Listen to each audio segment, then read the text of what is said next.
Kulembezi ba Kota Zone najja n'akumbi wano mu Gombola y'e Lubaga nga bayambibwako poliisi bafubutudde Charles Kiwanuka ku kyalo lwakugaana kusasula nnyumba.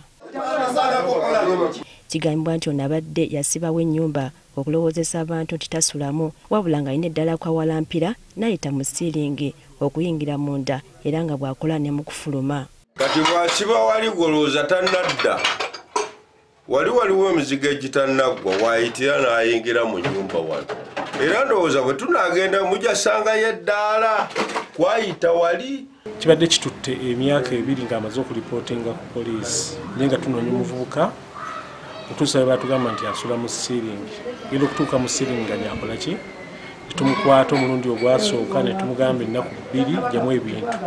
Omuvubuka n'alema. Kati abadde amaze emyezi egiwera 5 nga yeekweka nga tukyakola ki nga tukyamulaba. Kati ono bamulimisizza okutuusa bwe bamukutte era nga bayambibwako poliisi n'akwatibwa. Kati gwokonkona wanooza talimu kumbe yali waggulu akulaba era n'okumufuna eggulu twamaze kuyita eri mu siiringi. Nannyini nnyumba zino mukadde era aliko byatubuulidde. Gyali emyezi 3 gyokka kwe yakoma. Buli mwaka ogubadde guggwako n'omusaba sente takuwa njabbawa takuwa atambula butambuzi takuwa tugenze okulanga emyaka giri egi nendoka kuweeresi najja bambi natuga abawala mbonaabona nina omupangisa amaze mu nnyumba zange emyaka egyo 4 tansasula ndi mu bulamu bubi nnyo muwala wange mulwadde talina buyambi mukadde ye nga ye okitegeera naye alina obuyumba bwe buno yabuteekawo okufuna mu kaseera. N'Ekiwanuka naye aliko byayogedde nga bw'aliko enzikiriziganya ze yali akoze ne nannyini nnyumba zino. 35 kati ate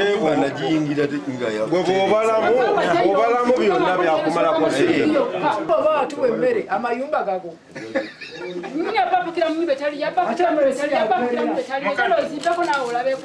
Abakakiiko k'ekyalo nabo batubuulidde nga bwe bamaze ebbanga nga banoonya omusajja ono. Bamwebakidde okuviira ddala ku ssaawa 2 ez'akawungeezi bamusanze ssaawa 11 ayita mu siiringi era gye bamugye.